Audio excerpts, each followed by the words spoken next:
Shipping कर पाओगे? हाँ बड़ा बड़ा मतलब वो चैन बना कर लिख करता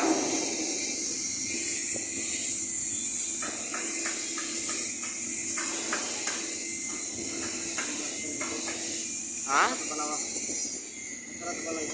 अरे एकदम चिंता मत लो, कमाया लगे।